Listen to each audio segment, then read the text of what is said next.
Cuán firme cimiento se ha dado a la fe de Dios en su eterna palabra de amor. Con el propósito de compartir con usted las inmutables verdades de la palabra de Dios, presentamos A Través de la Biblia, un estudio detallado y sistemático de toda la Biblia que le ayudará a conocer lo que Dios ha revelado para nuestro provecho espiritual. Estos estudios bíblicos fueron diseñados y elaborados por el Dr. J. Vernon McGee, versado maestro de la Biblia, quien dedicó la mayor parte de su vida a la enseñanza clara y sencilla de la palabra de Dios. Acompáñenos, pues, mientras avanzamos en nuestro recorrido a través de la Biblia. Cuán firme cimiento la palabra de Dios. Saludos, amigo oyente. Volvemos hoy a usted con otro programa de A Través de la Biblia, en el cual estamos recorriendo paso a paso las páginas de toda la Biblia, la Santa Palabra de Dios. Estamos estudiando el primer libro de la Biblia, el libro de Génesis, y nos encontramos en el capítulo 14. Hoy vamos a comenzar a partir del versículo 21. Así es que le invitamos a abrir su Biblia en Génesis capítulo 14, versículo 21, y a continuar con nosotros en el desarrollo del estudio bíblico de hoy. Debido a lo extenso del material que deseamos cubrir en el estudio de hoy, no vamos a presentar la acostumbrada sección de las cartas, sino que vamos a pasar de inmediato al estudio bíblico que nos corresponde.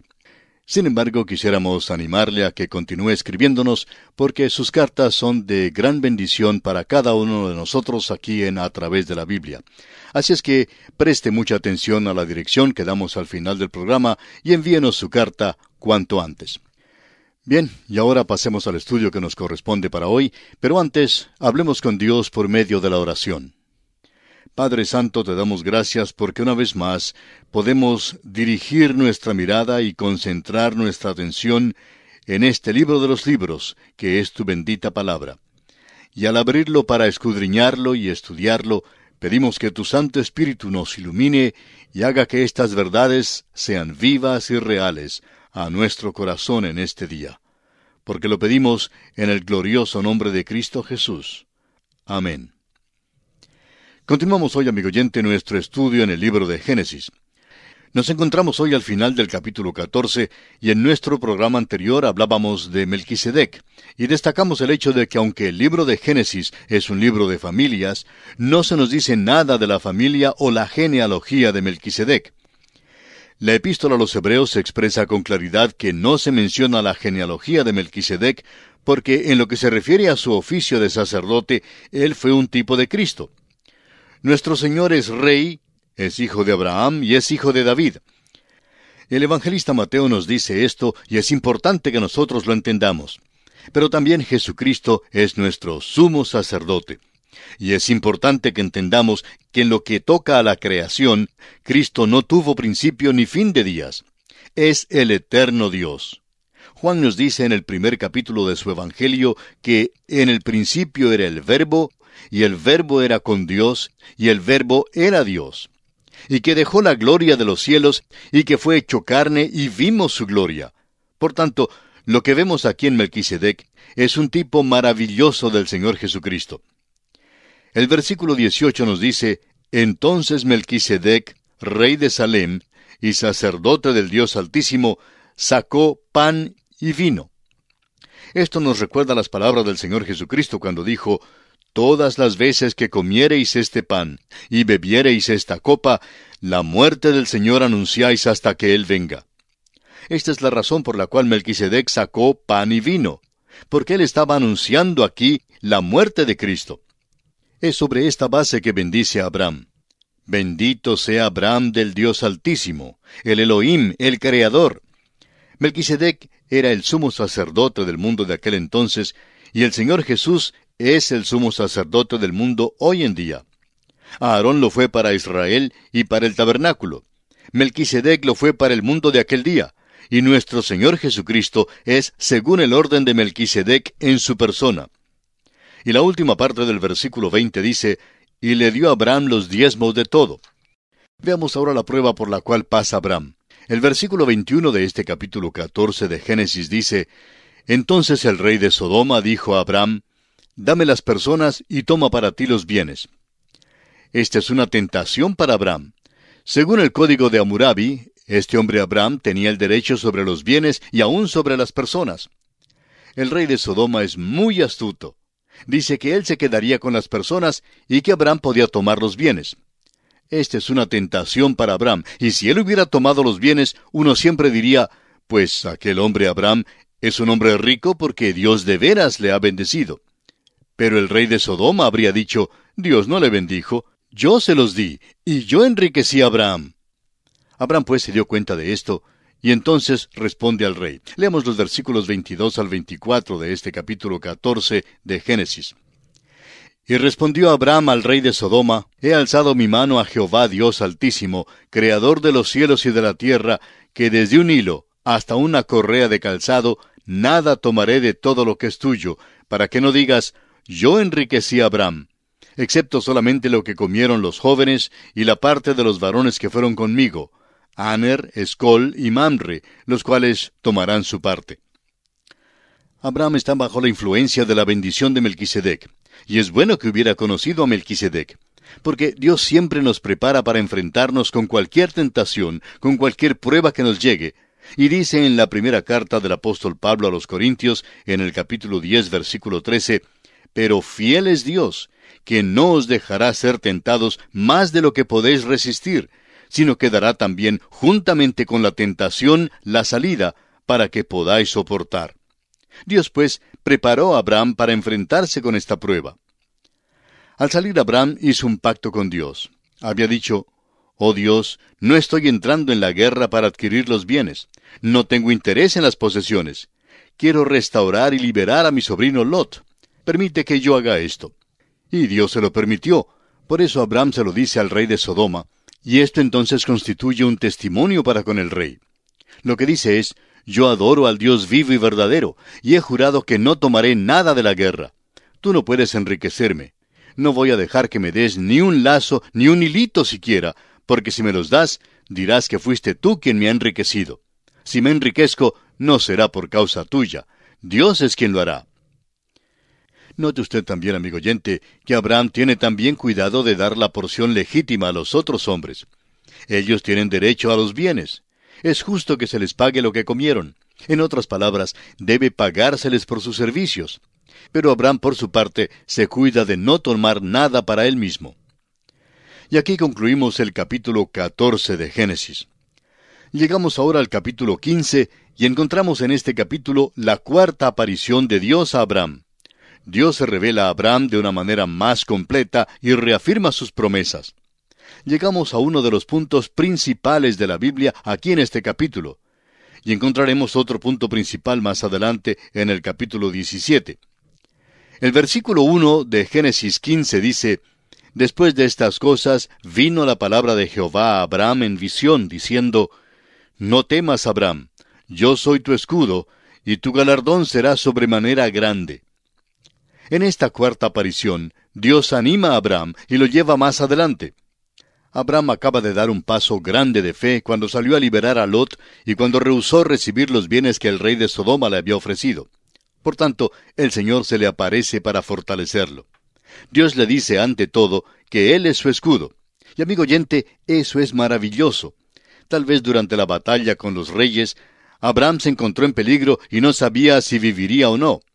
Dios entonces le recuerda que Él está listo para defenderle y le dice, no temas, Abraham, yo soy tu escudo. Luego le dice que también su galardón será sobremanera grande. Le dice a Abraham que hizo bien en rechazar los bienes. Soy tu galardón, Abraham. Te voy a galardonar. Qué maravilloso es cuando un hombre está dispuesto a simplemente creer a Dios y acudir a Él. Es maravilloso contemplar lo que Dios puede hacer con tal hombre y por tal hombre. El versículo 2 del capítulo 15 nos dice, y respondió Abraham, Señor Jehová, ¿qué me darás, siendo así que ando sin hijo, y el mayordomo de mi casa es ese Damaseno Eliezer? Detengámonos aquí por un momento y notemos que Abraham es muy práctico. Amigo oyente, creemos que a Dios le agrada que seamos prácticos. Ojalá pudiéramos deshacernos de la piedad falsa y la actitud hipócrita que muchos asumimos hoy. Abraham le está diciendo a Dios que no quiere tener más riquezas. Le dice a Dios que no le faltan las riquezas. Lo que pesa de veras en su corazón es el deseo de tener un hijo. Le recuerda a Dios que todavía está sin hijo, y que Dios le ha prometido que será el padre de una nación, y que su descendencia será tan innumerable como la arena del mar. La petición de su corazón es, pues, un hijo. Según la ley de aquel día, la cual era el código de Hammurabi, Eliezer, el siervo de Abraham, actualmente el mayordomo, heredaría todos los bienes de Abraham para su descendencia. Por eso, si Abraham no tenía un hijo, todas las posesiones pasarían a posesión del hijo de Eliezer como herencia. Ahora los versículos 3 y 4 dicen, dijo también Abraham, mira que no me has dado prole, y he aquí que será mi heredero un esclavo nacido en mi casa. Luego vino a él palabra de Jehová diciendo, no te heredará éste, sino un hijo tuyo será el que te heredará. ¿Sabe usted, amigo oyente, que Dios es práctico cuando el hombre es práctico con él? Dios asegura a Abraham que el heredero no vendrá por su siervo. Dios le dice de nuevo que tendrá un hijo. Así pues, Dios lo toma de la mano y lo lleva fuera bajo las estrellas.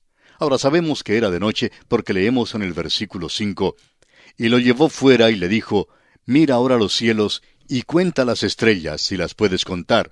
Y le dijo, así será tu descendencia. Primero, Dios había dicho a Abraham que su descendencia sería tan innumerable como la arena en la orilla del mar. Ahora le dice que su descendencia será tan innumerable como las estrellas de los cielos. Por tanto, este hombre Abraham realmente tiene dos descendencias. Una descendencia es física, y esa es la nación de Israel. La otra descendencia es espiritual, y esa es la iglesia. Ahora, ¿cómo se llega a ser parte de esa descendencia espiritual? Solamente por la fe. El apóstol Pablo declaró a los Gálatas que eran hijos de Abraham. En su carta a los Gálatas, capítulo 3, versículo 29, dice, y si vosotros sois de Cristo, ciertamente linaje de Abraham sois, y herederos según la promesa. Estos eran los descendientes de Abraham por la fe en Jesucristo. No es la descendencia de Abraham según la línea natural. Un predicador tuvo el privilegio de hablar a un grupo de jóvenes judíos hace muchos años. El predicador habló de las glorias de la ley mosaica y del cumplimiento de aquella ley en la persona de Cristo Jesús. Comenzó por decirles que se alegraba hablarles porque ellos eran los hijos de Abraham. Pero les dijo que él también era hijo de Abraham. Ellos se miraron unos a otros con gran sorpresa. Luego el predicador les dijo cómo es que uno llega a ser hijo de Abraham. Hay pues dos descendencias de Abraham, y es maravilloso saber esto. Ahora el versículo 6 de este capítulo 15 de Génesis dice, y creyó a Jehová, y le fue contado por justicia. Este es uno de los grandes versículos de la Biblia, amigo oyente, y nos detendremos brevemente aquí para estudiarlo. Usted recuerda que Dios había llevado a Abraham de la mano y lo condujo afuera bajo las estrellas. Sin duda, Abraham pudo ver unas 4,000 estrellas, quizá más. Había más de 50,000 en esa región donde él miraba. No las podía contar, pero Dios le dijo que si las pudiera contar, luego bien podría contar su descendencia. Él no las pudo contar, y nosotros no podemos contar sus descendientes hoy día. Abraham creyó a Dios. Lo que esto significa en realidad es que Abraham dijo un amén a Dios. Dios dijo, haré esto por ti. Y Abraham le dijo a Dios, te creo. Amén. Y le fue contado por justicia. La fe, amigo oyente, es contada por justicia. Eso es tan importante que tenemos que verificarlo. El apóstol Pablo lo usa en su epístola a los Romanos capítulo 4 versículos 1 al 5, diciéndoles, ¿qué pues diremos que halló Abraham nuestro padre según la carne? Porque si Abraham fue justificado por las obras, tiene de qué gloriarse, pero no para con Dios. Porque, ¿qué dice la Escritura? Creyó Abraham a Dios y le fue contado por justicia. Pero el que obra no se le cuenta el salario como gracia, sino como deuda. Mas al que no obra, sino cree en aquel que justifica al impío, su fe le es contada por justicia. Abraham encontró, según la carne, que no podía ser justificado por las obras. Se dio cuenta que su fe no era justicia, pero que Dios la contó por justicia. Es una recompensa de la gracia. Aún la fe no es una obra de la cual podamos gloriarnos. La fe le es contada por justicia. Si uno puede obrar para ganar la salvación, entonces Dios le debe a uno la salvación. Se la debe a la persona que la gana. Pero amigo oyente, Dios nunca salva de otra manera sino por la gracia.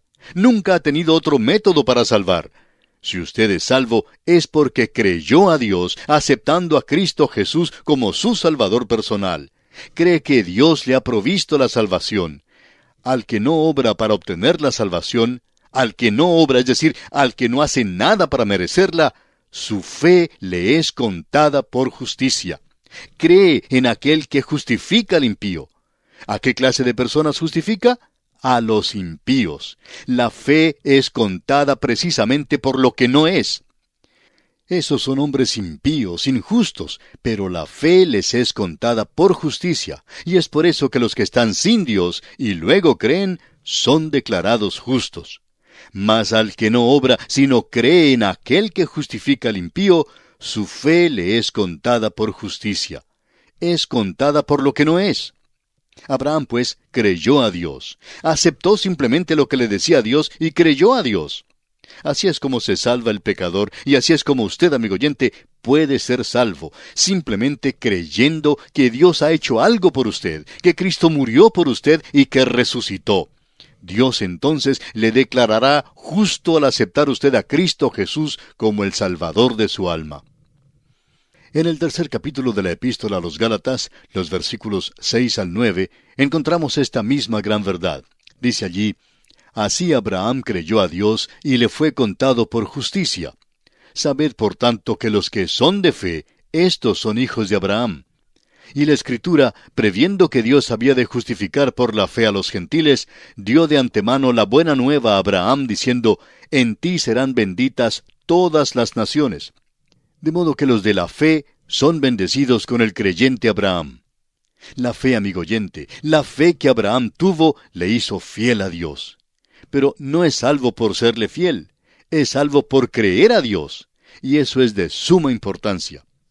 Volvamos ahora al capítulo 15 de Génesis y leamos los versículos 7 y 8 que dicen: Y le dijo: Yo soy Jehová, que te saqué de Ur de los Caldeos para darte a heredar esta tierra.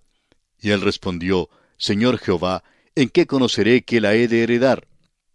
Vemos aquí cuán práctico era Abraham. Cree en tratar con la realidad. Y creemos que hoy nos hace falta hacer lo mismo. Nos hace falta la realidad en nuestras vidas cristianas. Y si no hay realidad en su vida, amigo oyente, entonces no hay nada allí. Demasiadas personas hoy día se hacen niños que quieren jugar cuando se trata de la iglesia. Pero Abraham, en su manera muy práctica, pregunta a Dios cómo es que va a conocerlo. A Abraham le gustaría tener esto por escrito. Después de todo, Abraham no tenía un título de propiedad de la tierra. Dios le dice: Abraham, me alegro que me hayas preguntado, porque me voy a encontrar contigo en el tribunal, y ante el notario público voy a legalizar este pacto que hago contigo. También vas a tener un hijo. Voy a hacer un pacto contigo y vamos a reunirnos allí, y yo firmaré en la línea correspondiente. Quizá usted dirá que nos estamos alejando un poco del texto de nuestro estudio de este libro de Génesis, porque no se encuentra nada acerca de una reunión entre Dios y Abraham ante el notario público en un tribunal. Amigo oyente, permítanos decirle que, según la ley de aquel entonces, eso es exactamente lo que Dios quiso decirle a Abraham. Leamos ahora los versículos 9 y 10 de este capítulo 15. Y le dijo: Tráeme una becerra de 3 años, y una cabra de 3 años, y un carnero de 3 años, una tórtola también, y un palomino. Y tomó él todo esto, y los partió por la mitad, y puso cada mitad una enfrente de la otra, mas no partió las aves. Dios le dijo que alistara las cosas que se emplean en el sacrificio. Trae una becerra, una cabra, un carnero, y pártelos por la mitad. Pon cada mitad una enfrente de la otra. No partas las aves, sino pon una acá y la otra al otro lado. Ahora esa es la manera en que los hombres hacían el pacto en aquellos días. arreglaban un sacrificio así como este, y los dos hombres que estaban haciendo el pacto lo declaraban. Se ponían de acuerdo para comprar o vender y acordaban el precio, y después de llegar a un acuerdo firme, los dos se juntaban de la mano y pasaban por medio del sacrificio. En aquel entonces, esta ceremonia correspondía a lo que hacemos nosotros hoy en día, de ir al tribunal y firmar ante un notario público. Eso es exactamente lo que ocurrió aquí. Y vemos que Abraham alistó todo según las instrucciones que Dios le dio. El versículo 11 dice, «Y descendían aves de rapiña sobre los cuerpos muertos, y Abraham las ahuyentaba». Si usted hubiera estado allí, hubiera visto todo el despliegue de los sacrificios. Era la costumbre de aquellos días. En Jeremías encontramos una referencia a esta costumbre. Al parecer, era la costumbre de muchas de las naciones de aquellos tiempos. Leemos en el capítulo 34 de Jeremías, versículo 18, que dice, «Y entregaré a los hombres que traspasaron mi pacto, que no han llevado a efecto las palabras del pacto que celebraron en mi presencia, dividiendo en dos partes el becerro y pasando por medio de ellas». Vemos aquí una escena muy humana. Abraham lo ha preparado todo, y mientras espera al Señor, las aves del aire descienden, es decir, el gallinazo, el buitre, los cuervos y las demás aves que comen cuerpos muertos, y Abraham está allí ahuyentándolas. Todas habían llegado a banquetear, y es como si dijeran, «Bueno, Abraham, por lo visto, el que hace el pacto contigo no ha aparecido, tal vez llegará tarde». Y Abraham respondía, «Sí vendrá, y no tardará. Simplemente me mandó a preparar las cosas, y prometió estar aquí para hacer el pacto». Ahora leamos el versículo 12. «Mas a la caída del sol sobrecogió el sueño a Abraham, y he aquí que el temor de una grande oscuridad cayó sobre él». Abraham es paralizado en sueños y puesto a un lado. Parece algo extraño. Dios le paraliza en sueño cuando debe hacer el pacto. Este es un pacto extraordinario, amigo oyente. Dios va a pasar por en medio del sacrificio porque Dios le ha prometido algo a Abraham. Pero Abraham no va a pasar por el sacrificio porque Abraham no le está prometiendo nada. Simplemente creyó a Dios. Eso es todo. Amigo oyente, eso es exactamente lo que tuvo lugar hace más de 2000 años. Porque de tal manera amó Dios al mundo, que ha dado a su Hijo unigénito, para que todo aquel que en Él cree no se pierda, mas tenga vida eterna. Dios el Padre amó tanto al mundo, que dio a su Hijo unigénito, y el Hijo estuvo de acuerdo en venir a la tierra y morir por los pecados del mundo, los suyos y los míos, para que todo aquel que cree en Jesucristo no se pierda, sino que tenga vida eterna. El Evangelio de Juan capítulo 3 versículo 16 nos habla de eso. Yo no estuve allí hace más de 2000 años para hacer el pacto, pero Dios el Padre y Dios el Hijo lo hicieron. Yo no pude prometer nada, ni usted tampoco. Abraham, pues, no hace promesa alguna. Supóngase que Dios hubiera dicho a Abraham, «Abraham, si solo me prometes decir tus oraciones todas las noches, te haré esto». Y supóngase que una noche Abraham se hubiera olvidado de orar. Pues hubiera violado el pacto, y Dios no hubiera estado obligado a cumplir con su parte. Pero gracias a Dios, esa no fue la manera en que hizo Dios el pacto. No pide al hombre que haga cosa alguna. El hombre simplemente dice un amén a Dios. El hombre simplemente tiene que creer lo que Dios ha hecho. Crea a Dios. Amigo oyente, esa es la salvación, es creer a Dios. Dios fue quien pasó por en medio del sacrificio. Fue Dios quien hizo el pacto. El versículo 13 nos dice, «Entonces Jehová dijo a Abraham, ten por cierto que tu descendencia morará en tierra ajena y será esclava allí, y será oprimida 400 años». En la Escritura se predice 3 veces que esta gente sería expulsada de la tierra. Esa es la primera vez. También predecía que regresarían a la tierra, y regresaron de Egipto. Más adelante se nos dice que fueron llevados cautivos a Babilonia, y también regresaron de allá. Luego, en el año 70 de nuestra era, Jerusalén fue destruida, y fueron esparcidos de nuevo. La nación no ha regresado completamente de la dispersión, pero se predice que volverán un día. Los versículos 14 y 15 de Génesis 15 dicen, «Mas también a la nación a la cual servirán juzgaré yo, y después de esto saldrán con gran riqueza. Y tú vendrás a tus padres en paz, y serás sepultado en buena vejez». Más adelante veremos cómo se cumplió esto y cómo salieron con gran riqueza. Abraham no vivió para ver esto, por supuesto. y vamos a detenernos aquí por esta ocasión. En nuestro próximo programa concluiremos nuestro estudio del capítulo 15 de Génesis y entraremos en el capítulo 16. Por hoy, gracias por su atención y que Dios le bendiga abundantemente es nuestra ferviente oración. Todo lo pagó Cristo, quien por mí libremente derramó su sangre carmesí.